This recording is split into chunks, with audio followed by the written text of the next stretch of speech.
आज या ठिकाणी बार्शी कृषी उत्पन्न समितीच्या कारभारावर काही लोकांनी आरोप केले। त्या आरोपासंदर्भात स्पष्टीकरण देण्यासाठी ही पत्रकार परिषद आयोजित केलेली आहे। तर माझी पत्रकारांना विनंती आहे की अगोदर जर तुमचे काही प्रश्न असतील आम्हाला की त्यांच्या आरोपासंदर्भात तर तुम्ही ते प्रश्न विचारा, त्याच्याप्रमाणे मी तुम्हाला तो खुलासा करतो आणि त्याप्रमाणे मग माझं मी स्पष्टीकरण तुम्हाला या ठिकाणी देतो। पत्रकारांनी तुम्हाला विचारण्यापेक्षा तुम्ही पेपरच्या बातम्या त्यांच्या वाचल्या त्याच्यावर तुम्ही बोला ना। नाही काल फोन आले आम्हाला अशी अशी पत्रकार परिषद घेतली म्हणून त्यांनी विचारलं की तुमचं काय मत, त्यांचं काय हा 200 गाड्यांच्या संबंधी जे आहे ते 200 गाड्यांची मुदत ती संपली म्हटली आणि ती संपल्यानंतर मग त्यांनी सहकार मंत्र्याकडे तक्रार केली की ती मुदत संपली सगळी आणि ते थोडा नियमबाह्य वगैरे वाटप चालू आहे आणि मग त्या तक्रारीवर त्या सोडींचा आदेश आला बाजार समितीला की स्थगित ठेवा असा तसा मुद्दा आहे आणि तरी तुम्ही ते बाजार समिती वाटप करते। करार प्रक्रिया चुकीच्या पद्धतीची झाली। जुने 230 गाळे होते, जुने 50 वर्षापूर्वी झालेले 230 गाळ्यांचे करार पूर्वीच्या लोकांनी केले 2014 साली संपले। 2014 नंतर जुन्या दुकानदारांनी फेर करार करण्यासाठी अर्ज करणं क्रम प्राप्त होतं किंवा आपण तरी त्यांना करून घ्या त्या 15 नंतरच्या बॉडीने। तशा पद्धतीनं कोणतंच कामकाज झालं नव्हतं की बाबा आता तुमच्या लक्षात आल्यानंतर हे करार तुम्ही करून घ्या अन्यथा तुमचे गाळ्या अडचणीत येते। तर हे करार करताना आपण संचालकाची 12(1) जी परवानगी घ्यायला पाहिजे ती तुम्ही केली नाही, घेतली नाही, त्यामुळे ते आला आणि चुकीच्या पद्धतीनं 32 करार केले आणि आमच्या तक्रारीच्या स्थगितीमुळे 200 लोकांना आता सध्या अभय मिळालेला आहे। आणि संचालकाच्या परवानगीमध्ये तुम्हाला परवानगी मिळली म्हणून संचालकाची यामध्ये अट क्रमांक 1, 2 आणि 8 यांचा भंग केला आहे असं म्हणणे भंग केला नाही असं तुम्ही सांगितलं आणि बहुमताच्या जोरावर गैरकारभार करीत आहे। 12(1) अंमलबजावणी का केली होती? 12(1) अंमलबजावणी न करता करार केला असा आक्षेप आहे। तुमचं मत काय? नाही तुमचं एक मत आहे की 32 गाळे झाले ना, करार केली बरोबर आहे आणि उर्वरित गाळ्यावाल्यांचं काय वाचले म्हणजे तुम्ही अभय मिळाला कुणाला अभय मिळाला? नाही कुणाला मिळाला अभय? जी करार करायला पाहिजे होते 232 गाळे जुने ज्यांचे गाळे आहेत ना त्यांना दिलेत ना, गाळा कोणाचाच काढून घेतला नाही। ज्याचा गाळा आहे त्यालाच करार करून देतात, आपण कुणाचा गाळा काढून ह्याचा गाळा काढून त्याला दिलेला नाही, एक पण तशी केस नाही। पहिल्यापासून थोडं स्पष्टीकरण द्यावं। एक तर मुळात तक्रारदार हा ह्या संस्थेचा फरारी आरोपी ज्याच्यावर 7 कोटी रुपयाची लायबिलिटी फिक्स केली। कुणी केली आहे? शासनाने केली आणि ज्यांच्या मांडीला ते काल बसलेले होते तेच त्यामध्ये तक्रारदार आहे। तेच त्यांना त्यावेळेस चोर म्हणत होते, जाळीच्या गाडीत घालील म्हणत होते, त्यांनीच गुन्हा दाखल करायला लावला, त्यांनीच ह्या सगळ्या चौकशा करून ते आरोपी सिद्ध केले।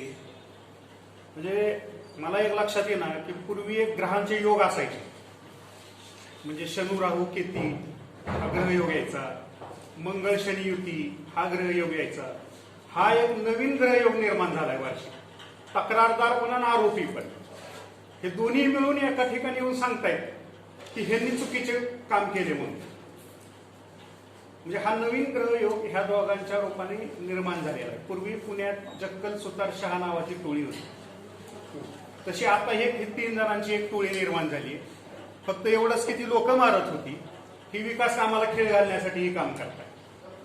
ह्या जक्कल सुतार शहाच्या टोळीला आम्ही समर्पणपणे निश्चितपणे उत्तर देऊ। मुळात प्रशासकाच्या काळात ज्या 45, 40, 52 खाली चौकशा झाल्या आणि त्यामध्ये गाळे वाटपासंदर्भातले जे काही निर्देश आले त्याप्रमाणे प्रशासकाने 91 गाळे वाटपाचा प्रस्ताव माननीय पणन संचालकाला मंजुरीसाठी पाठवला प्रशासकाच्या काळात। त्याच्यानंतर ई लिलाव पद्धतीनं त्या 91 गाळ्याचं प्रसिद्धीकरण करण्यात आलं, जुन्या आणि नव्या. त्याच्यामध्ये ई लिलाव प्रक्रियेमध्ये लोकांनी भाग न घेतल्यामुळे स्वतः राजेंद्र मिरगणे यांनी एक पत्र दिलं की ई लिलावाची अट शिथिल करण्यात यावी आणि आम्हाला जाहीर लिलाव पद्धतीने लिलाव करण्यास परवानगी द्यावी, असं मिरगणेंनी स्वतः पत्र पणन संचालकाला दिलं. ते पत्र पण माझ्याकडे आहे. आणि त्याच्यानंतर ते 8 शिथिल करून आणली. ते 8 शिथिल केलेलं पण आपल्याकडे पत्र आहे. तर तुम्ही काढून दाखवतो थोड्या वेळी, फक्त मी सिक्वेल सांगतो. मिरगणेंनी जाहीर ई लिलावची पद्धत बंद करून जाहीर लिलाव प्रसिद्धीकरण करणे याबाबतची अट स्वतः मिरगणेंनीच मंजूर करून आणली. आम्ही काही केलेलं नाही. आम्ही फक्त पणन संचालकांनी ज्या गाळ्यांना मंजुरी दिलेली आहे त्या गाळ्यांची प्रोसिजर लिलावाद्वारे लिलाव करून त्यांचे करार आम्ही करून दिलेले आहेत त्या नियमाप्रमाणे. दरम्यानच्या काळात जे गाळे अजून शिल्लक राहिले, जे मार्केट कमिटीच्या ताब्यात आले आणि नवीन लेआउटमध्ये जे गाळे निर्माण झाले, आता आपण नवीन लेआउट मंजूर करून घेतला, तो 12/1चा मंजुरीचा प्रस्ताव आम्ही परत पणन संचालकाकडे पाठवला आणि त्याला पणन संचालकांनी मंजुरी दिली. ती किती तारखेला आली? 19/11/20ला ती मंजुरी आली. त्याच्यानंतर पदवीधर मतदारसंघ आणि शिक्षक मतदारसंघाची निवडणूक लागली, त्याची आचारसंहिता लागली. ग्रामपंचायत निवडणुकीची आचारसंहिता लागली. त्यामुळं त्या मंजुरीमधले जे गाळे आहेत त्याचं कुठलंही वाटप आम्ही आजपर्यंत केलेलं नाही. ही प्रक्रियाच तशीच राहिलेली. त्याच्यामुळे नेमकी ह्यांनी कुठल्या ह्याला स्थगिती दिली हीच आम्हाला कळलं नाही, की ज्याचं वाटपच झालेलं नाही त्याची स्थगिती येण्याचं काही कारण नाही, कारण का त्याची प्रोसिजरच आम्ही केलेली नाही सुरू. आणि जी स्थगिती आता बघा, हे राजकीय पॉलिटिकल दृष्ट्या झालेली स्थगिती आहे, ती आम्ही कायदेशीररित्या लढून माननीय मंत्री महोदयाच्या समोर आम्ही ती मांडू, ती स्थगिती उठू, हा वाग गेला. त्याला पण फार काय दिवस लावून देणार नाही, कारण काही शेवटी आमचं कोणाचं नुकसान नाही, मार्केट कमिटीचं आर्थिक नुकसान.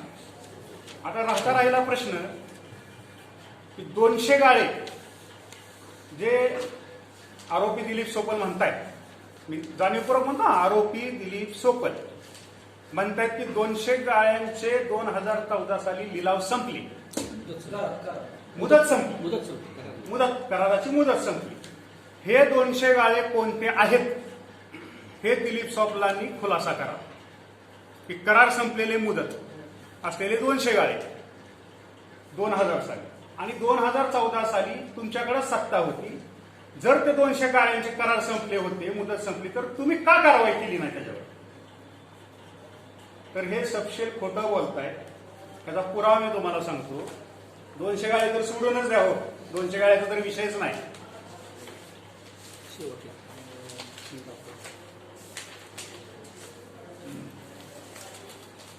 हा एक याचा अहवाल आहे. माननीय कटके साहेबांनी जिल्हा उपनिबंधकाला दिलेला अहवाल आहे. ह्याच्यामध्ये कटके साहेब काय सांगतायत,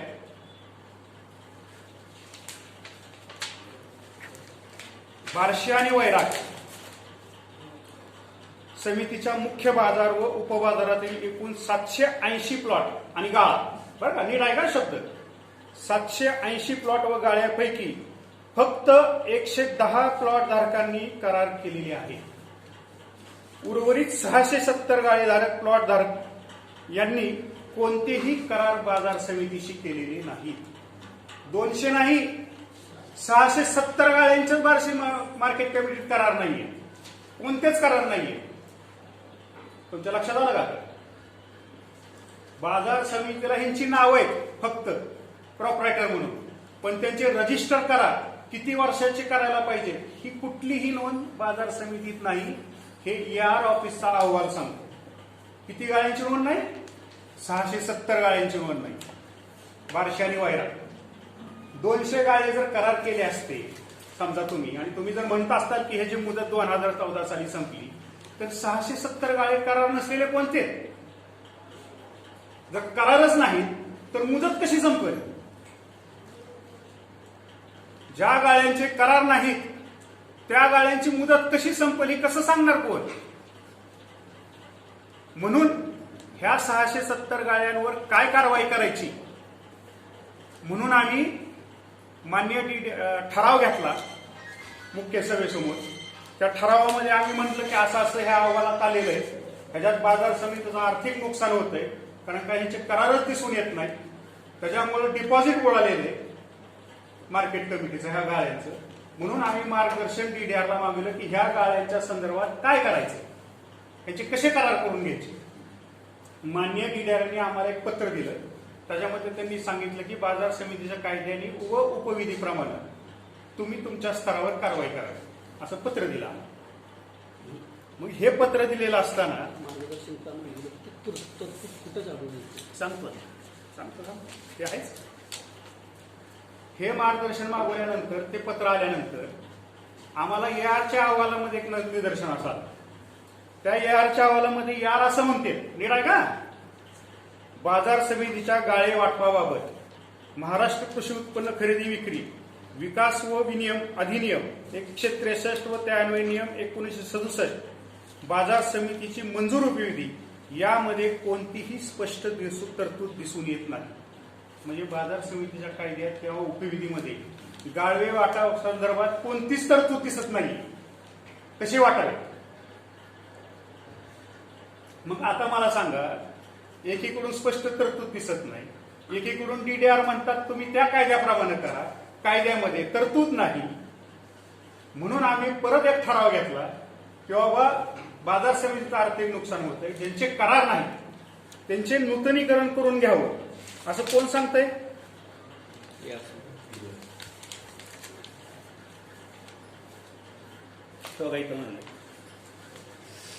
बार्शी बाजार समितीच्या एकूण 780 प्लॉटपैकी 670 प्लॉट गाळेधारकांचे करार केलेले नाहीत.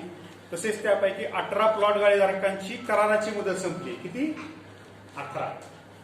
याबाबत बाजार समितीने सर्व कराराचे त्वरित नूतनीकरण करून घ्यावे व मुदत संपलेल्या प्लॉट गाळेधारकांचे गाळे ताब्यात घेऊन माननीय पणन संचालकांच्या पद्धतीने वाटप करा. तो काय म्हणतोय, ज्यांचे करार नाहीत त्यांचे नूतनीकरण घ्या आणि ज्यांच्या कराराची मुदत संपली आहे त्यांची पणन संचालकाच्या आदेशाप्रमाणे वाटप करा. मग ह्याप्रमाणे आम्ही ते ठराव केले. त्याच्यानंतर तिसरा ठराव आम्ही असा केला की बाबा ज्यांचे करार नाहीत, बाजार समितीचं आर्थिक नुकसान होत आहे म्हणून 50,000 रुपये गाळे आहेत त्यांच्याकडनं डिपॉझिट घ्या आणि खुले प्लॉट धारकाकडनं 25,000 रुपये डिपॉझिट घ्या असा आम्ही ठराव करून परत तो ठराव माहितीसाठी माननीय सहाय्यक निबंधक आणि माननीय जिल्हा उपनिबंधक यांच्याकडे पाठवला माहितीसाठी की आम्ही असा ठराव केलाय की तुम्ही जे आम्हाला कळवलं होतं की तुम्ही कारवाई करा. मग या पद्धतीनं आम्ही कारवाई केली. हे माहिती त्यांना पाठवलं. त्याच्यावर त्या दोन्ही ऑफिसनी आम्हाला कोणताही आक्षेप घेतला नाही आमच्या ठरावावर. जर घ्यायचा असला असतं तर त्यांनी त्याच वेळेस सांगितलं असतं ना हा चुकीचा ठराव केला. पण यानंतर ह्यापुढे मी सांगतो तुम्हाला, त्याच्यानंतर बाजार समितीला एक लक्षात आलं की आत्ताचा जो लेआउट आहे जुना त्याच्यामध्ये बऱ्याचशा त्रुटी आहेत, अजून गाळे उत्पन्न होऊ शकतात, प्लॉट उत्पन्न होऊ शकतात. म्हणून आम्ही सुधारित लेआउट नगरपालिकेकडे मंजूर केला. तो पणन संचालकांना मंजूर करून आणला आणि तो लेआउट मधले जे नवीन प्लॉट निघाले, नवीन गाळे निघाले, हे 18 गाळे मुदत संपले आणि जे बाजार समितीने कारवाई करून ताब्यात घेतले दरम्यानच्या काळात किंवा काही लोकांनी व्यापाऱ्यांनी बाजार समितीला परत दिले, हे सर्व एकूण किती गाळे झाले ते 74. किती गाळ्यांचे प्रस्ताव मंजूर आहे आपल्याला? 74 असं ना? नाही वैराग साहेब 91 ना. परत 91 गाळ्याची मंजुरीचा प्रस्ताव आपण डीडीआर मार्फत माननीय संचालकांना पाठवला आणि माननीय संचालकांनी त्याला 19/11/20 साली त्याला परवानगी दिली. आणि ती परवानगी देत असताना त्याच्यामध्ये त्यांनी गाळेधारकांकडून 50,000 रुपये डिपॉझिट घ्या आणि 25,000 रुपये प्लॉट धारकाकडून डिपॉझिट घ्या अशी त्या ह्याच्यात आम्हाला मंजुरी दिली. पणन संचालकाच्या पत्रात आहे बरं.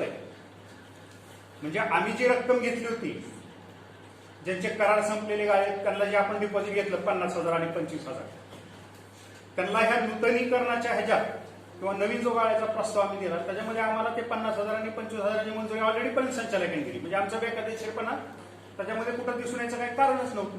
पण असं केलंय का आम्ही ह्यांना फुकट गाळे दिलेत कुणाला? काहीच डिपॉझिट घेतलं नाही, काहीच केलं नाही, की जे पूर्वी स्वप्नाच्या काळात केलं गेलं त्याचे पुरावे देतो.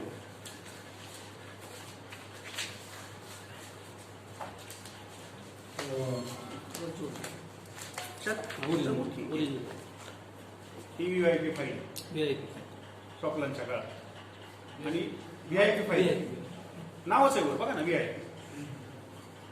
आणि ह्याच्यामध्ये सोपल कसे कारभार करत होते गाळे वाटपाच्या बाबतीत त्याचे पुरावे हे सगळे पत्र आहेत बरं का त्यांचे. माननीय ओवळ साहेब सचिव हे दिलीप सोपलांचंच आहे बरं होते. ही साहेब पण दिलीप सोपलाचीच असावी असं वाटतंय मला. श्री विजय पांडुरंग ढगे राहणार बार्शी यांनी भाजी मंडईतील गाळा नंबर 26 घेतलेला आहे. सदर गाळा त्यांच्या नावावर ट्रान्सफर करून देण्यात यावा. कुठली प्रोसिजर सोपलांनी पाहिली ट्रान्सफर करून देण्याची? आणली पणन संचालकाची मंजुरी 9/7/2010.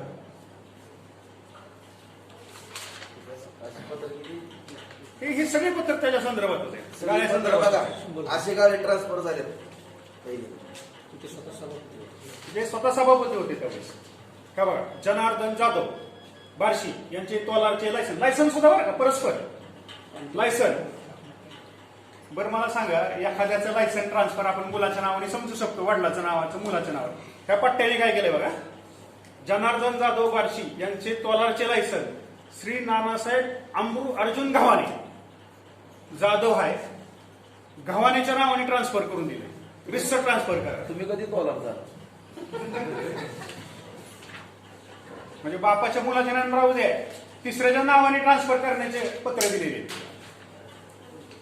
सतीश काशीनाथ दळवी यांनी प्रताप भानुशाली यांचा गाळा 185 व 190 गाळा घेतलेला आहे. तो दळवी यांच्या नावावर ट्रान्सफर करण्यात यावा. ह्या फरारी आरोपी दिलीप सोपल यांनी कोणत्या कायद्याचं पालन केलं, कुठल्या पण संचालकाची मंजुरी आणून हे गाळे वाटप केलं, याचा खुलासा अगोदर ह्या फरारी आरोपीकडनं करून घ्यायला पाहिजे. की जे हे सांगतायत की आम्ही बेकायदेशीरित्या ह्या सगळ्या गोष्टी केलेल्या आहेत, गाळे वाटप आम्ही बेकायदेशीरित्या केलेलं आहे, आणि ते काय म्हणतायत की 1920 सालच्या ऑडिटमध्ये सप्टेंबर 20च्या ऑडिटमध्ये गाळे वाटपा संदर्भात काय दिलंय, ताशिरे होते असे म्हणलं ना त्यांनी, आक्षेप घेतले. हा 19-20चा अहवाल आहे लेखा परीक्षणाचा. याच्यामध्ये जमीन, इमारती आणि अन्य बांधकामे आपल्या उपयोगासाठी बाजार समितीने खरेदी केलेले अगर भाड्याने घेतलेल्या जमिनीच्या हक्कपत्राची किंवा भाडेपट्ट्याची मर्यादित आहेत का ते पहा. हा झाला विचारणा. त्याच्यावर लेखापरीक्षण दिलेलं आहे. लेखापरीक्षण कालावधीत नवीन खरेदी भाडेपट्टे केलेले नाही. आला आक्षेप आम्ही भाडेपट्टे केले. त्याच्यात स्पष्ट उल्लेख आहे लेखापरीक्षण अहवालात. मला एक लक्षात येत नाही की ही जी आणलेली स्थगिती आहे, आता त्याचा मी खुलासा करतो की ज्या दिलीप सोपलांनी मुळात ही 4/2च्या ऑलरेडी पत्र दिलेलं आहे अगोदर 4 फेब्रुवारी 21ला दिलीप सोपलांनी तक्रार दिली. 1/2चं एक पत्र, 4/2चं एक 4/2चं पत्र, 11ची स्थगिती. त्याच्या अगोदर हेच पत्र झाली चौकशी. जी आता चौकशी झाली म्हणतात ना, ती त्याचा खुलासा करतो आता मी कसं कसं होत आहे.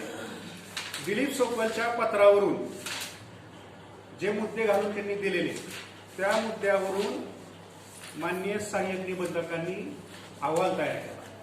जे आता तक्रार करतायत ना तेच मुद्दे. बाजार समितीत रस्त्याची कामे जादादारांनी केलेली आहेत, पारदर्शक टेंडर निविदा काढलेली नाही, मुद्दा क्रमांक 1 त्यांचा त्या तक्रारीत आहे.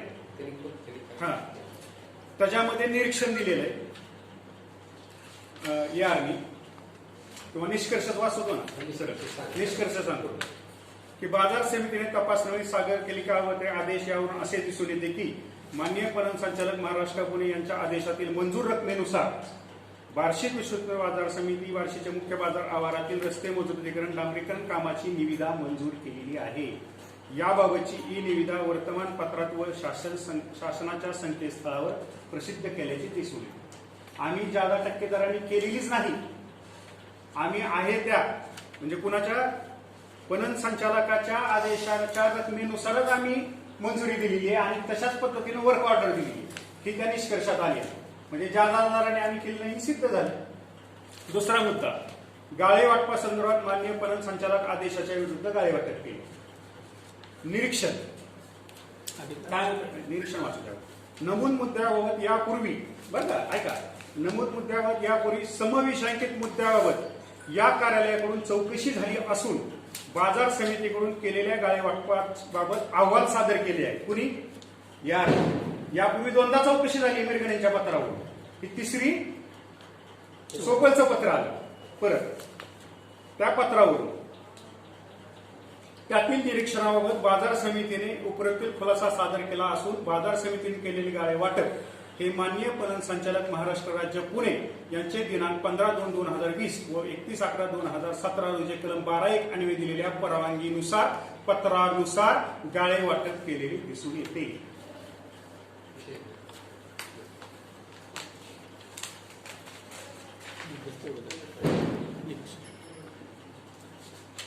आता हे कोणी दिलेलं आहे? सहाय्यक निबंधक. त्याच्यात 4 मुद्द्याच्या तक्रारी ऐका. नंतर 19-20 सालच्या ऑडिट स्पेशल ऑडिट करण्याची तक्रार दिली त्याच मुद्द्यात आरोपी सॉकलांनी. त्याच्यामध्ये कृषी उत्पन्न बाजार समिती बार्शी सणाचे वैधानिक लेखा परीक्षण पूर्ण झाले असून दोषदुरुशी अहवाल सादर केलेला दिसून येतो असं त्यांनी कळले. आणि त्या लेखा परीक्षण अहवालामध्ये कुठलेही गंभीर दोष, उलट पहिला लेखा परीक्षण असा अहवाल आहे की त्याच्यामध्ये संचालक मंडळाचं सगळ्यांचं कौतुक केलं की चांगल्या पद्धतीनं काम केलं म्हणून. हा ऑडिट रिपोर्ट आहे माझ्याकडे. ह्याच्यामध्ये कृषी उत्पन्न बाजार समितीचं कौतुक केलं गेलेलं की चांगल्या पद्धतीचं कामकाज चालू आहे. आणि ह्या सगळ्या ह्याच्यावरून 19-20 आता लेटेस्ट झालेला. नंतर 14 तांदूळ घोटाळा चौथा विषय. त्याच्यामध्ये सुद्धा निरीक्षण दिलेलं आहे की लॉकडाऊनच्या काळात तांदूळ पिकाची कोणती आवक बाजार समितीच्या आवक नोंदवहीत दिसून आली नाही असं स्पष्ट दिलीप चोपलांच्या तक्रारीवरून जे आता तक्रार दिली आहे त्याच्यावरचा हा अहवाल आहे. ही एकाच मुद्द्यावरची तिसरी तक्रार होती. पहिले 2 तक्रार निर्गणीच्या होत्या, त्याच्यावर 2 अहवाल गेले, ह्याच्यावर पण 1 अहवाल गेला. त्याच्यानंतर दिलीप सोपल यांनी माननीय मंत्री महोदयाकडे परत ह्याच विषयावर अर्ज दिला आणि त्याच्यावरून परत एक चौकशी अधिकारी लेखापरीक्षा नेमला तांबोळे म्हणून. ते 8 दिवसाखाली आलते, त्यांना सगळे कागदपत्र दिले. ती चौकशी अजून अपूर्ण आहे, त्याचा अहवाल अजून यायचा आहे आपल्याला. आणि हे होऊस तोपर्यंत परत अजून एक चौकशी अधिकारी त्यांना नेमलाय पत्र देऊन गव्हाणकर म्हणून. ते अजून काही आलेले नाही. म्हणजे चौथी तक्रार चौकशी अधिकारी अजून संपतोय तोपर्यंत त्याच मुद्द्यावर 5वा अधिकारी नेमलाय. आणि हे सगळं बघता मला एक सांगा की ज्यांच्या काळात फक्त 2 कोटी शेत जमा होत होता, रेकॉर्डला आहे, रेकॉर्डला आहे. दिलीप सोपलांच्या काळात 2 कोटी शेत जमा होत होता. ज्यावेळेस आमच्याकडे सत्ता आली त्यावेळेस हा शेत पहिल्या वर्षी 6 कोटीपर्यंत गेला, दुसऱ्या वर्षी 8 कोटीपर्यंत गेला आणि आता आमचं हे 3रं वर्ष चालू आहे. मार्च अखेरपर्यंत आम्हाला कमीत कमी 11 ते 12 कोटीची शेत जमा होण्याची अपेक्षा आहे. आता जानेवारीला आमचा 9 कोटीच्या आसपास शेत जमा झाला जानेवारी अखेर. पण मार्च महिन्याअखेर आम्हाला 11 ते 12 कोटीचं शेत जमा होण्याची शक्यता. मग मला सांगा, आम्ही जर चोऱ्या करत असलो असतो, भ्रष्टाचार करत असलो असतो तर एवढा शेत जमा झाला नसता. आणि जर तुमच्या काळात 2 कोटीचा शेत जमा होत होता तर बाकीचा शेत कुठं गेला, कुणी खाल्ला, कुणी चोऱ्या केल्या? बर मला एक सांगा, त्यांनी आरोप करणं साहजिक आहे, मी मान्य करतो. कारण का चोरालाच माहित असतं कसं खायचं किंवा कशी चोरी करायची. त्यांनी आम्हाला सांगावं की बाबा 2 कोटीपर्यंत शेअर्स कसा आणायला पाहिजे, जादा टक्केदाराने निविदा देऊन कशा पद्धतीने पैसे खायला पाहिजे, किंवा आम्ही जसे पत्र देऊन गाळे ट्रान्सफर केले, तुम्ही करताय ते चुकीचं करताय कायद्याने, माझ्यासारख्या पद्धतीनं तुम्ही काम करा म्हणजे मार्केट कमिटीचा विकास होईल, मार्केट कमिटीचा चांगल्या पद्धतीने चालेल. असं जर आरोपी दिलीप सोपलांना वाटत असेल तर त्यांच्या कामकाजाप्रमाणे आम्ही काम करू शकत नाही. आणि ह्याचं उत्तर म्हणून मी तुम्हाला सांगतो आणि माझं आव्हान आहे ह्या माध्यमातून दिलीप सोपल आणि मिरगणे आणि जे कोण तिसरा व्यक्ती असं, म्हणजे खरं तर मी ह्या दोघांना गणितातच धरत नाही की जरा 25 वर्ष काहीतरी मंत्री फिंत्री राहिले म्हणून जरा थोडंफार आम्ही गृहीत तरी धरतो, त्याला ज्ञान असेल काहीतरी. ह्यांनी माझं आव्हान आहे की ह्यांनी बाजार समितीत यावं, आपल्या बाजार समितीचा काळ आठवावा की काय पद्धतीची बाजार समिती होती, आता काय बाजार समितीची परिस्थिती झालेली आहे ती त्यांनी प्रामाणिकपणे आपण समोर स्टेज टाकून एका साईडला त्यांनी उभं राहायचं.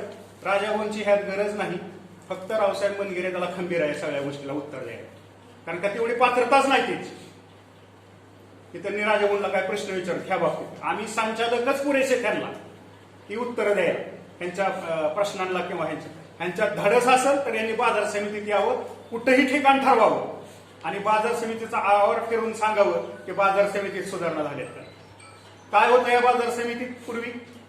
चिखल, धूळ, लाईट होती, पाण्याची व्यवस्था होती, पारदर्शक कारभार होता, कुठले निविदा कुठल्या टेंडर गाळे वाटपाच्या प्रोसिजर नियमाप्रमाणे झाले. मग आता जर या सगळ्या नियमाप्रमाणे गोष्टी होत असतील, कायद्याप्रमाणे होत असतील तर कुठंतरी ही बाजार समिती सगळ्या लोकांत चर्चेत यायला लागली, कामं चांगली दिसायला लागली, म्हणून कुठंतरी खेळ घालायचा. जशी नगरपालिकेत त्यांनी प्रयोग केला भुयारी गटरीच्या संदर्भात अडवून लोकांना नाहक त्रास दिला, तशाच प्रकारचा त्रास बाजार समितीत द्यायचा, विकास करण्यासाठी खेळ घालायचा आणि काहीतरी लोकांसमोर संभ्रम निर्माण करून. खरं तर मला एक कळत नाही की पैसे खायचे कसे ते आम्हाला माहित नाही. मी आता खरंच एक दिवशी त्यांना विचारणार आहे की तुम्हीच आम्हाला गुरु बा त्या बाबतीत, कारण का तुमच्यासारखा सराईत गुन्हेगार आहेत कुठं सहकारात कुणी नाही. म्हणजे मी हे काय आरोप म्हणून करत नाही. डीसीसी बँकेत तसंच झालेलं आहे, भोगावतीत तसं पण रिझल्ट दिले. जसं तुम्ही दरेशल पाटील विचारत होता काल ते ह्याचे रिझल्ट काय तक्रारीचे, आम्ही रिझल्ट दिले. डीसीसी बँकेत आम्ही तक्रारी करून रिझल्ट दाखवला तुम्हाला, भोगावतीत आम्ही तक्रारी करून रिझल्ट दाखवला तुम्हाला. ज्या ज्या ठिकाणी आम्ही तक्रारी करतो त्याचे रिझल्ट तुम्हाला दिसून येतात की त्या ठिकाणी काही ना काहीतरी कारवाई चालू आहे, त्या ठिकाणी एक दोषी दिसून येत आहे. तसं हे तक्रारी करतायत पण रिझल्ट कुठे आहे? आणि मिरगणे साहेबांचं कसं झालेलं आहे की तक्रार तर करायची, माहिती तर अपूर्ण आणि परत तडजोड करायची, परत तक्रार मागे घ्यायची. ही रस्त्याच्या बाबतीत आपण त्यावेळेस बघितलेलं ह्या सगळ्या गोष्टी.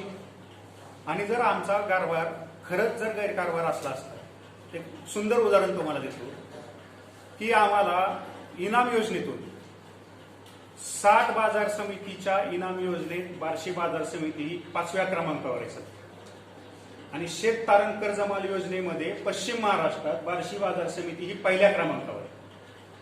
ही रेकॉर्ड शासनाचं आहे, माझं नाही. यामुळं पणन संचालकांनी आम्हाला 1,60,00,000 अनुदान मंजूर केलं. कशासाठी? हे सगळं चांगलं काम तुम्ही करताय म्हणून, चाळणी यंत्र आणि गोडाऊनसाठी. मग मला सांगा, जर आमचा कारभारच वाईट असला असता, आम्ही खरंच भ्रष्टाचारी असलो असतो, पणन संचालकाला येड लागलंय का की आम्हाला हे एवढं मोठं अनुदान मंजूर करून द्यायला? म्हणून ह्या सगळ्या गोष्टी जर बघितल्या, हा फरारी आरोपी स्वतः 7 कोटीची लायबिलिटी ज्याच्यावर आहे ह्या बाजार समिती, एक तर ते 7 कोटी बाजार समितीत भरावे आणि मग दुसऱ्याला अक्कल शिकवायला तुम्ही जावे. त्याचा गैरकारभाराचे मी तुम्हाला पुरावे पण दिले पत्रासहित की हा कारभार कसा करत होता. आणि ह्याने आम्हाला शहाणपण शिकवावं की तुम्ही बेकायदेशीररित्या गाळे वाटप करताय. अरे जे करार नसलेले गाळे आहेत की ज्यांचं बाजार समितीत कुठलीही नोंद नव्हती, त्याच्यामुळे बार्शी बाजार समितीचं आर्थिक नुकसान होत होतं. आणि एखादा गाळा जर ताब्यात घ्यायचा असेल बाजार समितीला, तर तो ताब्यात घेण्याची जी प्रोसिजर आहे त्याच्यामध्ये मुद्दे असे की त्या बाजार समितीमध्ये त्या व्यापाऱ्यांनी जर तुम्ही भाडं भरलेलं नसेल, शेज भरला नसेल, लायसन रिन्यू केलं नसेल, तरच आपण त्या व्यापाऱ्याचा गाळा हा बार्शी बाजार समिती 34E नियमाप्रमाणे आपल्या ताब्यात देऊ शकतो. 32E नियमाप्रमाणे पोटभाडे करून ठेवला असेल, भाडं कटवलं असेल. आता मला एक सांगा, की हे 30 वर्ष झाले हे व्यापारी इथं व्यवसाय करतात, पण त्यांचे करार करून घेतले नाही. ही चूक कुणाची होती? 35 वर्षाखाली फरारी आरोपीचीच होती ना. त्याने काय करार करून घेतले नाही 670 लोकांचे. आणि ह्यांच्यावर जर कारवाई करून जर ताब्यात घ्यायचे म्हणलं तर ह्यांनी कुठला नियम पण तोडला नाही, ह्यांनी भाडे करून ठेवला नाही, ह्यांनी भाडं थटवलं नाही, ह्यांनी लायसन रिन्यू केलं नाही, असं पण केलं नाही. मग ह्यांचे गाळे आपण भाड्याने घेऊन त्यांचे करार ताब्यात घेऊन ह्यांचे करार परत कसे करायचे? म्हणून जे आम्ही हे करार केले 30-35 तुम्ही जे म्हणता ते तथाकथित ते नूतनीकरण जे केले आम्ही, ते नूतनीकरणाचे करार हे सहाय्यक निबंधकाच्या अहवालानुसार DDRच्या मार्गदर्शनानुसार त्याचे ठराव करून तो ठराव परत DDR आणि ह्यांना माहिती स्तव पाठवून त्याचं जाहीर प्रसिद्धीकरण केलं आपण लोकमतला. त्या प्रसिद्धीकरणात आम्ही सांगितलं की ज्यांचे करार नाहीत अशा लोकांनी बाजार समितीशी संपर्क साधावा, त्यांनी पुरावे द्यावे की त्यांचे 20 वर्षापासूनचे इथं व्यवसाय चालू आहेत पण करार नाही, म्हणजे लायसन असू द्या, गाळं भाडं भरलेलं असू द्या किंवा शेषची पावती असू द्या, आणि चालू असलेले आत्ताचे पुरावे, असे पुरावे आणि अर्ज घेऊन त्यांना 50,000 रुपये गाळेवाल्यांना डिपॉझिट घेऊन, प्लॉट धारकांना 25,000 रुपये डिपॉझिट घेऊन त्यांचे आपण नूतनीकरणाचे करार करून दिले. मग ह्याच्यामध्ये आम्ही मार्केट कमिटीचं आर्थिक नुकसान केलं का वाढ केली? कारण का ज्या 720 गाळेधारकांचे इथं डिपॉझिटच नाही ते डिपॉझिट घेऊन आम्ही करार करून घेण्याचा प्रयत्न करतोय. बरं, हे कुणाच्या आदेशावर करतोय? आमच्या वरिष्ठ कार्यालय जे आहे. बरं, लेखा परीक्षेमध्ये आक्षेप आलेले 45 कुठल्या 45 40-45 मध्ये निवडे आले. ऑडिट रिपोर्ट मध्ये पण आले की हे नूतनीकरण तुम्ही करून घ्या 15-16च्या ऑडिटमध्ये सुद्धा. हे सगळे आम्ही आक्षेप किंवा बेकायदेशीरपणा नियमितपणा करण्याचा प्रयत्न करतोय. आणि हे आम्हाला कुठल्या तरी गोष्टीवरून त्याचा संभ्रम निर्माण करून मंत्री महोदयांना चुकीची माहिती देऊन ही स्थगिती आणलेली आहे. ती स्थगिती निश्चितपणाने मंत्री महोदयांसमोर ही ज्यावेळेस सगळी गोष्ट जाईल त्यावेळेस निश्चितपणाने मंत्री महोदय या गोष्टीवरून ती स्थगिती उठवतील. त्याची उद्या सुनावणी पण ठेवलेली आहे मंत्रालयामध्ये. त्याच्यासाठी ह्या सगळ्या गोष्टीचा आम्ही पुरावे दिलेत. वेळोवेळी आम्ही सगळ्या गोष्टीचे खुलासे ज्या त्या चौकशीच्या वेळी सगळे गेलेले आहेत. यापूर्वीच्या चौकशी अहवालामध्ये आमच्यावर क्लीन चिट दिली गेली आहे, कुठलाही गैरव्यवहार झालेला नाही. आणि आता चौथा अजून आम्ही प्रतीक्षेत आहोत की त्या अहवाल यायचे, की तो अहवाल आल्यानंतर तो सुद्धा आम्ही तुम्हाला सादर करू. जर एकाच गोष्टीची एकाच तक्रारीची 4-4 वेळेस चौकशी होत असेल आणि आम्ही त्यात जर सिद्ध होत असेल की आम्ही त्यामध्ये पारदर्शक कारभार करत आहोत किंवा कुठलाही गैरव्यवहार झालेला नाही, मग हे फरारी आरोपी दिलीप सोकल असू द्या किंवा इतर 2 त्यांचे चमचे असू द्या किंवा ह्या 2 चमच्याचे ते कार्यकर्ते असू द्या, त्याला आम्हाला कुठलाही फरक पडणार नाही. आम्ही मार्केट कमिटी जी विकासाची जी राजाभाऊ राऊतांच्या नेतृत्वाखाली जी घोडदौड चालू आहे किंवा चेअरमन रणवीर राऊत यांचे जे धोरण आहे ते आपल्या काळात आपण काहीतरी वेगळं करून दाखवायचं, ह्या सगळ्या गोष्टी आम्ही चालूच ठेवणार आहोत. आम्ही कुठल्याही ह्यांच्या चुकीच्या गोष्टीला भेग घालणार नाही किंवा बळी पडणार नाही किंवा खचून पण जाणार नाही. आम्ही तेवढ्याच जोमाने तेवढ्याच ह्याने आम्ही आमचं कामकाज पुढचं चालू ठेवणार.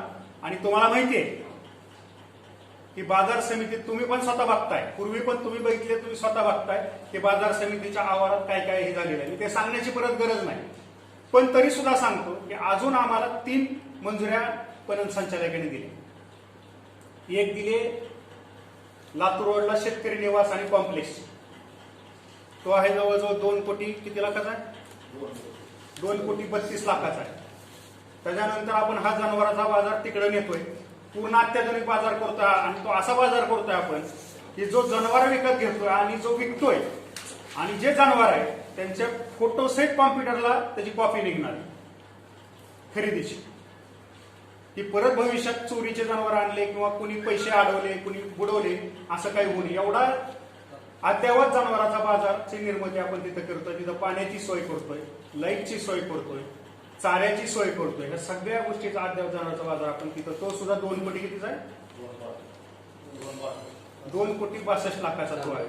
आणि तिसरा आपला सगळ्यात महत्वाकांक्षी प्रकल्प जो आहे 55 लाखाचा सौर ऊर्जेवरचा, त्याला पण पणन संचालकांनी या ठिकाणी आपल्याला मंजुरी दिलेली आहे की अख्खी बाजारपेठ पूर्ण सौर ऊर्जेवर चालणार आहे. त्याच्यामुळे मार्केट कमिटीचं दर महिन्याला 4 लाख रुपयाची बचत होणार आहे. एवढी जर आम्ही विकास कामं एवढा दृष्टिकोन ठेवून करत असत, हमाल लोकांसाठी आपण हमाल भवनाचा प्रस्ताव अजून आपला शासनाकडे पेंडिंग आहे. त्याच्यानंतर हमीभाव शेतकरी हमीभाव योजनेसाठी की ज्याचं स्वतः उद्धव ठाकरेंनी त्याचा म्हणजे आम्ही उद्धव ठाकरे तो ठराव करून राजाभाऊंच्या पत्रावर कळवलं होतं की अशा पद्धतीनं महाराष्ट्रात राज्यातल्या शेतकऱ्यांना हमी भावासाठी तुम्ही प्रयत्न करा देण्यासाठी मार्केट मार्केट समितीच्या माध्यमातून. त्याचा सुद्धा उद्धव ठाकरे यांनी ही घेतला दखल घेतली. त्यांनी माननीय पणन संचालक, पणन मंत्री, कृषी मंत्री, पणन संचालक खाली सगळ्यांना आदेश दिले की याबाबत कशा पद्धतीनं आपल्याला तरतूद करता येईल याबाबतचे अहवाल माननीय मुख्यमंत्री महोदयांनी स्वतः मागितलेले.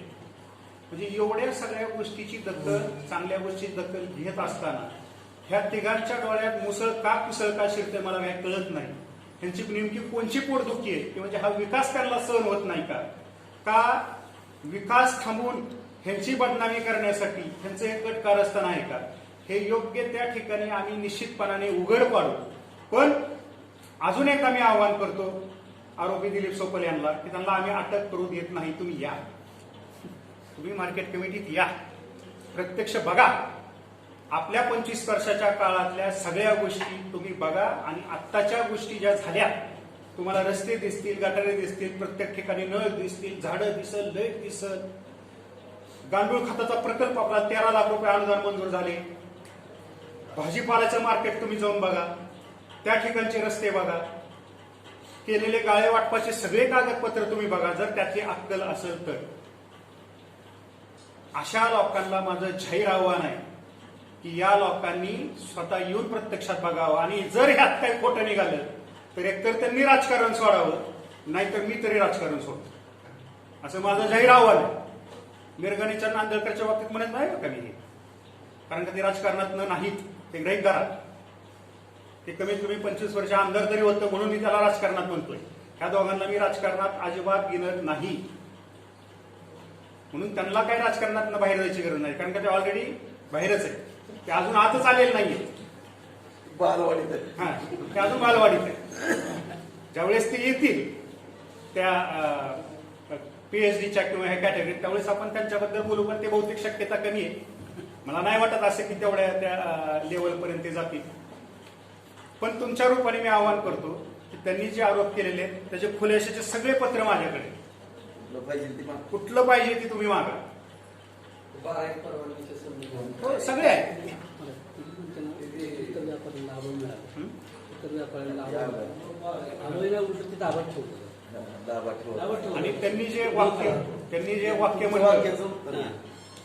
वाक्य म्हणलं की व्यापाऱ्यांना अभय मिळालं याच्यामध्ये करार करून घेण्यासाठी. मला सांगा, करार केलेला व्यापारी त्याचा विश्वास राहील का नाही? समजा मी तुमचा करारच नाही आणि मी तुम्हाला करार करून दिला 29 वर्षाचा, तुम्ही तिथं भक्कमपणा आणि ठामपणाने बोला की माझ्याकडे करार आहे, अभय नाही झालं त्याला. उलट जर त्याचा करार केला नाही तर त्याच्या मानेवर कायम टांगती तलवार राहील राजकीय लोकांची.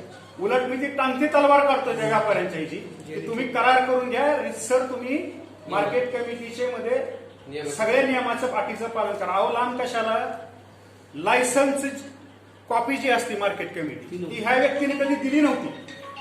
जी पावती असायची ना पैसे भरली त्यालाच व्यापारी लायसन्सची समजायची, स्लिप पावती समजायची, ऍक्च्युली प्रत समजायची लायसन्सची. तर ऍक्च्युली लायसन्सची प्रत ही वेगळी असते मार्केट कमिटी. हे सांगितलं कुणी? मान्य जिल्हाधिकारी. त्यांच्या चौकशीमध्ये जिल्हाधिकाऱ्यांनी सांगितलं की तुम्ही जी ही पावती आणली ही लायसन्स म्हणून वापरली जाऊ शकत नाही नॉमिनेशनच्या वेळेस. म्हणून आम्ही सगळ्या व्यापाऱ्यांना आवाहन केलं की ज्यांचे लायसन्सचे आहेत त्यांनी ती प्रत घेऊन जावा. ह्याचा फायदा काय झाला तुम्हाला सांगतो. व्यापाऱ्यांना ती प्रत दाखवल्यावर TDS मध्ये सवलत मिळाली त्या व्यापाऱ्यांना लायसन्स बँकेमध्ये. म्हणजे उलट आम्ही व्यापाऱ्यांना ह्या सगळ्या अडचणीतून मुक्त करण्याचा प्रयत्न करतो. तुम्ही करार करून घ्या, रितसर व्हा, शेष व्यवस्थित भरा, ह्या सगळ्या आम्ही रितसर सगळ्या गोष्टी करून घेतोय. मला सांगा, शेस सोडून द्यावं, शेसचं आमचं 11% टार्गेट आहे, पण आमचं इतर उत्पन्न ही ज्यांच्या काळात त्यांनी वसुलीच केल्या नव्हत्या, त्या वसुलीत कमीत कमी आमच्या 10 ते 15% वाढ झाली उत्पन्नात, शेस सोडून बरं का. 10 ते 15% वाढ आमची त्यात झाली. मला एक सांगा, उदाहरण म्हणून एक सांगतो तुम्हाला, की त्यांनी शेतकरी निवासच्या ह्याला विरोध केला, तिकडच्या बांधकामाच्या. आता इथं शेतकरी निवास आहे, पण त्यामध्ये शेतकरीला राहण्यासाठी काही आहे का व्यवस्थित, पण तिथं सगळे ऑफिसेस झाले. म्हणून आपण नवीन शेतकरी निवासचा चांगला एक व्यवस्था केली, की वर शेतकऱ्यांना राहता यावं, त्यांच्यासाठी बाथरूम टॉयलेटची चांगली व्यवस्था केली, खाली गाळे व्यापारी काढले. तर म्हणले की तिथं व्यापारी गाळ्याकडून तिथं कोण घ्यायला जाणार. आता मला एकच फक्त सगळ्यांनी सांगायचं की लातूर रोडच्या जागेचा सध्याचा भाव काय, आणि तिथं व्यापार लाईन नाही का, तिथं आत्ता सध्या काय आहेत मला सांगा. लातूर रोडला सध्या काय आत्ता सगळे शोरूम आहे. मग तिथं व्यापारी गाळे जाऊ शकतील का नाही जाऊ शकतील, जाऊ शकतील. मग आम्ही मार्केट कमिटीच्या आर्थिक उन्नतीसाठी तो निर्णय घेतला. आता साहजिक आहे, फरारी आरोपी दिलीप सोपल हा म्हणू शकतो की तिथं व्यवसाय होणार नाही, तिथं जागेची किंमतच नाही, तिथं काहीच नाही. ज्या माणसांनी स्वतःच्या घराची राखी जागा सुद्धा स्वतःची घेतली नाही कधी, विचारा ना त्यांना की तुमची स्वतःची राखी जागा तरी स्वतःची आहे का, आणि ती विकत घेतली आहे का, किंवा भाड्या तरी दिलंय का कधी त्याचं. अशा लोकांनी एखाद्या चांगल्या कामासाठी जर जागा आपण वापरात आणत असेल तर त्या विषयावर बोलणं हेच हास्यास्पद आहे.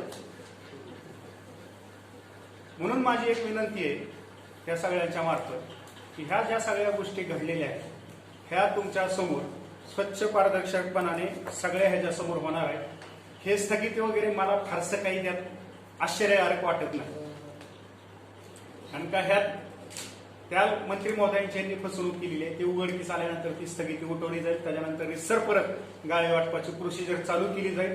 इथल्या व्यापाऱ्यांना कायदेशीररित्या इथला व्यापार करण्याची परवानगी आणि तेवढं स्टॅबिलिटी ही मार्केट कमिटी देईल.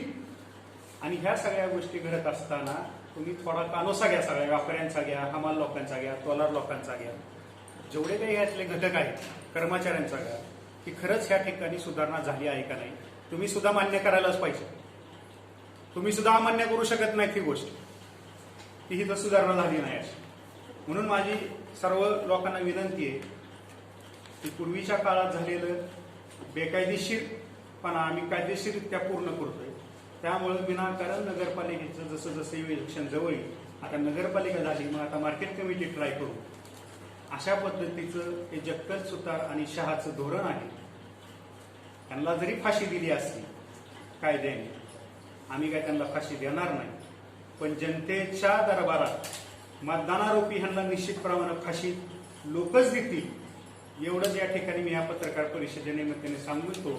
आणि परत एकदा आवाहन करतो फरारी आरोपी दिलीप सोपल यांना की त्यांनी मार्केट कमिटीत यावं, प्रत्यक्ष बघावं, समोरासमोर बोलावं, आणि उगा असं म्हणू नये परत मी कुणाची लायकी किती आहे मी त्याच्यासमोर का बोलावं. अरे तुझी लायकी काय, माझी लायकी काय, ती जनता ठरवणारच आहे कुणाच्या लायकी कशा आहे. पण जे आपण सहकारात जेवढे घोटाळे केले ते सगळ्या लोकांच्या समोर आहे. तुम्ही डीसीसी बँक कशी बुडवली, तुम्ही आर्यन कारखाना कसा वाटोळात केला, भगवतीची काय वाट लावली, हिरेमठचं काय केलं, कॅन्सरची काय दुरावस्था केली, ह्या सगळ्या गोष्टीचं जर बघितलं तर आपलाच पदस्पर्श ज्या संस्थेला होतो ती संस्था डबघाईला येते. अशा पद्धतीचा एक कायदा, सोपल कायदा जो निर्माण झाला, त्यामुळं हे सगळं जे वाईट वाटोळं तुम्ही जे बार्शीतल्या तालुक्यातल्या लोकांचं केलं त्याची परतफेड तुम्हाला कुठं ना कुठं तरी करावी लागणार आहे. आणि ह्याचीच भीती तुम्हाला असल्यामुळं तुम्ही विनाकारण जे चांगलं काम करताय त्या लोकांना तुम्ही आरोप करताय. कुठल्या दुकानाचा नारळ पडलं सगळं दुकान तुम्ही सांगा मला तुमच्याकडनं म्हणजे अशी आख्यायिका आहे बरं का, म्हणजे मी प्रत्यक्ष बघितलेलं नाही पण आख्यायिका आहे की ज्या ठिकाणी आख्यायिका आहे बरं का ऐकलेली की ज्या ठिकाणी हे आरोपी दिलीप सोपल नारळ पडतात ते दुकान वर्षात परत बंद पडतं. असं आख्यायिक आहे. आता म्हणतात. देव जाणे खरं जाणे की काय काय माणसाच्या हस्त पण असू शकतात. म्हणजे एखाद्याच्या हाती कान्या सुद्धा गुलाबासारख्या लागतात आणि एखादा माणूस दूध देखील ताडी प्याल्यासारखा पितो. म्हणजे एखाद्याचे हस्तस्पर्श तसे असतात.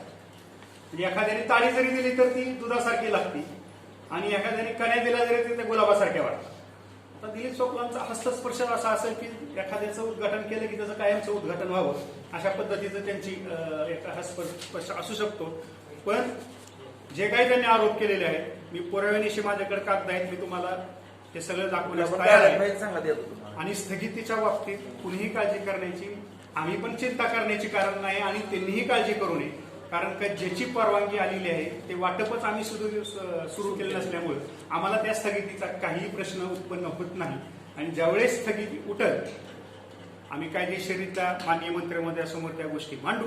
ज्यावेळेस स्थगिती उठल त्यावेळेस आम्ही त्या प्रोसिजर परत नियमाप्रमाणे जे आहेत त्या चालूच करणार आहोत.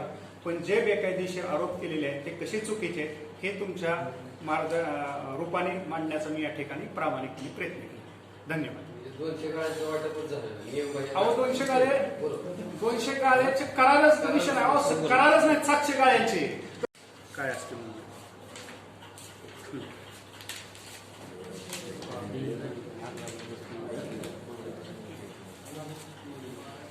पत्रकार हो का? बर बर काय असतं? पत्रकार साधं- काय सांगायचं. हा त्याच गाळ्याचं आणि जे आपल्याला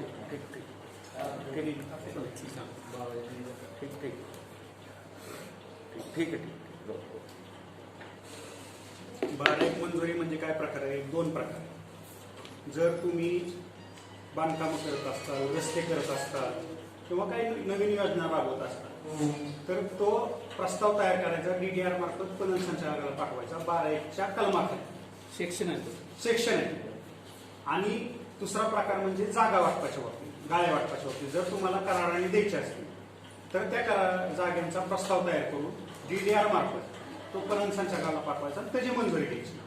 तर तीही मंजुरी 12(1)ची आता आलेली आपल्याला गाळ्या वाटपा संदर्भात 19/11/2020 ला. बघा सचिव सभापती विषय कृषी उत्पन्न बाजार समिती बार्शी जिल्हा सोलापूर मुख्य बाजार आवार बार्शी येथील गाळे भाडे पट्ट्याने देण्यासाठी कलम 12(1)ची मंजुरी मिळण्याबाबत. मग ते इथं गाळ्यांची संख्या देतात. ह्याच्यामध्ये तुमचं जमलिंग होते सगळ्या पत्रकारांचं. 12(1)ची जी मंजुरी आणलेली आहे नाही ह्याचं प्रसिद्धीकरण झालेलं नाही. अजून केलेलंच नाही आपण. केलेलंच नाही मंजुरी. आणि तो जो दुसरा पार्ट आहे ना 32 करारांचा ते गाळे बाजार समितीला करारच नसल्यामुळं कुठल्याच मुद्द्यावर ताब्यात घेता येत नाहीत. त्याच्यामध्ये ऍडेट ऍक्सेप्ट जी निघाल्यात ER जी मत मानलंय, DDR ला जी ठराव करून कळवलंय त्याच्याप्रमाणे त्यांचे जी करार दिसून करार आढळलेच नाहीत त्यांचे करार आपण करून देतोय नूतनीकरण, त्याचं प्रसिद्धीकरण करून. ती प्रोसिजर वेगळी आहे, ही प्रोसिजर वेगळी आहे. 2 पार्ट वेगवेगळे आहेत आणि ती काय धरतात ही धरते. याच्यात त्याला तिकडले करार केले तिची चुकीचं आहे. त्यांना वाटतं ह्याचं प्रसिद्धीकरण नाही आणि एक पण गाळा दिलेला नाही. ह्याच्यातली एकही गाळा करार नाही केला. हा, ती सांगा मला एक त्यांना. मी डिटेल अगोदर आकडे सांगतो. ऐका हा सांगा. त्या शिखरचा प्रश्न आहे तेवढा. हा. तुम्ही जे म्हणता की अशा अगोदरचे जे गाड आहे तुमचे करार नाही तुमचे करार म्हणजे त्याचं रेग्युलर करून घ्यायची प्रक्रिया सुरू केली त्याला इलिगल किंवा अनऑथराइज्ड परिश्रम असं म्हणून काढण्याची कारवाई बाजार समिती कशी करणार? कशी करणार? त्याची तरतूद कशी सांगतो? सांगतो ना. त्यांना भाड्या करार बाजार समितीने गाड्या दिलेले नाही. हो हे तर रेकॉर्ड हो. आपल्याकडे स्पष्ट आहे. बरोबर हां बरोबर आहे. हां नाही सांगतो. त्यांचा प्रश्न माझ्या लक्षात आला. तुमचा जो प्रश्न आहे की नाही की जर करारच नव्हते तर तुम्ही ते ताब्यात का घेतले नाही बेकायदेशीर म्हणून असाच प्रश्न आहे ना. आपण ताब्यात घेण्याची जी प्रोसिजर आहे बेकायदेशीर ही 3 मुद्द्यावर घेऊ शकतो. एक तर त्यांनी भाडं तटवलं पाहिजे किंवा पोटभाडे करून ठेवला पाहिजे किंवा त्याचं लायसन रिन्यू नसलं पाहिजे म्हणजे व्यापार त्याचा नसला पाहिजे. ह्या 3 मुद्द्यावरच आपण फक्त गाळे परत घेऊ शकतो. आपण त्यांना लायसन देतोय, पूर्वीपासून लायसन आले, 40 वर्ष झाले ते लायसन देत आहे, शेज भरताय, भाड्या भरताय. मग ह्यांनी कायद्याचा भंगच केलेला नाही ना. करार करून देण्याची भूमिका कुणाची होती? बाजार समितीची. व्यापाऱ्यांची चूक काय? तुमच्या लक्षात आलं का मग? तुम्ही त्यांना ऑडिट सर तुम्ही भाडे करार करून ॲग्रीमेंट करून घेणं हो ना, मग तेच केलं ना. हीच प्रोसिजर केली ना आपण. केलं की हो. अहो प्रसिद्धीकरण नाही, ती DDR ला पाठवलंय, ER अहवालात आहे. त्याचं प्रसिद्धीकरण करूनच केलंय ना. केलंय. त्याच्यानंतर सांगितलं की आणि तुम्ही ते करा करून घ्या. म्हणतात DDR ER करा म्हणतात, तेव्हाच प्रसिद्धीकरण करून केलंय हो ही आता. फक्त त्यांना काय वाटतंय, तुमच्या ऑब्झर्वेशन किंवा तुमच्या माहितीनुसार रेकॉर्डनुसार 720 टन साधारणतः असेल. आमच्या नाही, आमच्या नाही, ER च्या यारच्या अहवाल होते, माझ्या नाही. नाही, एअरपोर्टची माहिती घेणार हां. ती बाल समितीकडून घेणार ना. हो हो, साहजिकच आहे. आधी बोलतो 720. 720 गाडी, त्याच्यापैकी 110 720 मधले 110 170 करार आहे. 670 670 गाड्यांचे करार नाही.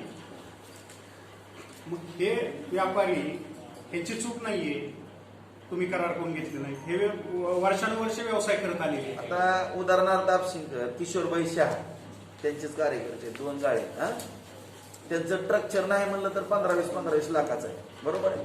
त्यांना त्यावेळेस 40-50 वर्षापूर्वी नाना जेव्हा बाजारामध्ये सांगितलं की तुम्हाला ही जागा, तुम्हाला ही प्लॉट, बरोबर आहे. ही तर मान्य आहे.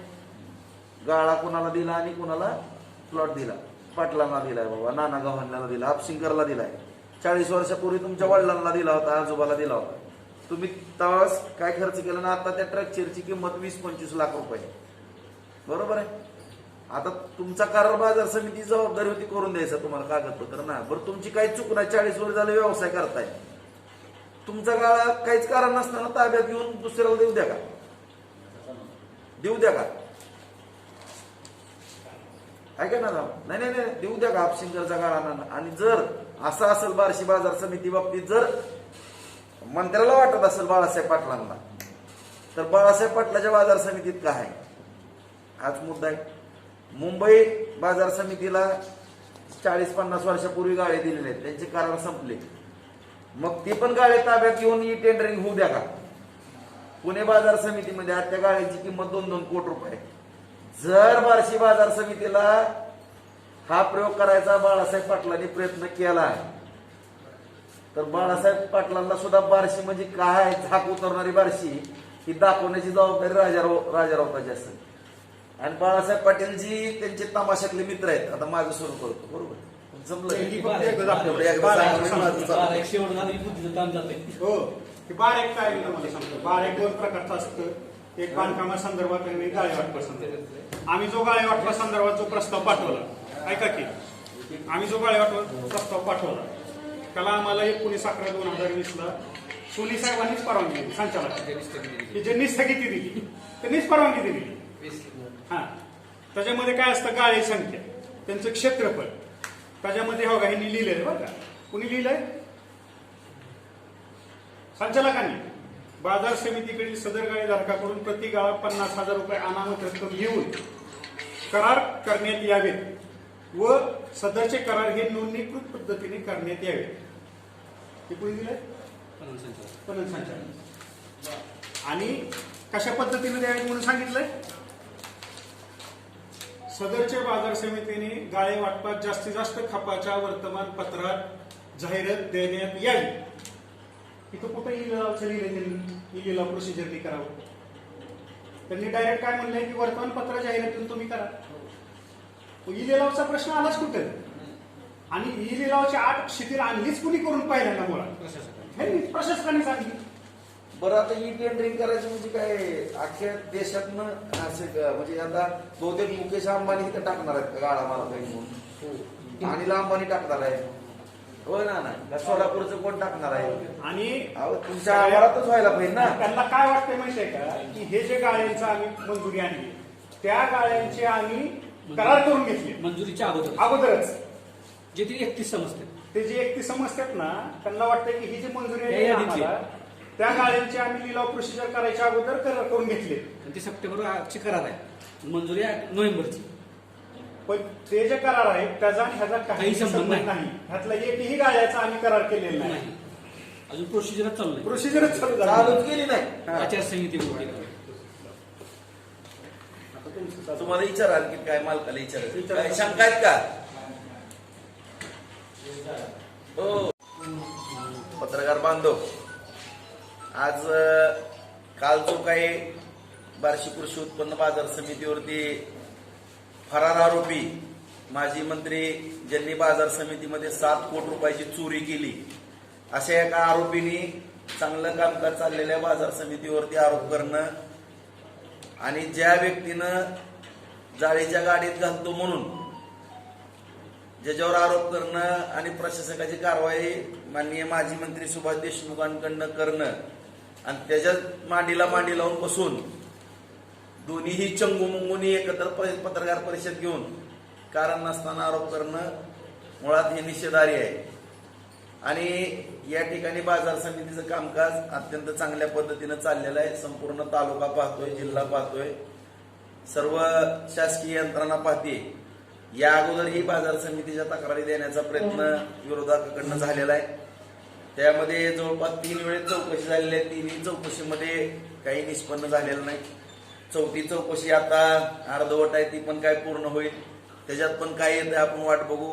त्याच्या अगोदरच आता 5वी नेमली, परत 19-20 ऑडिट रिपोर्ट झालेला आहे.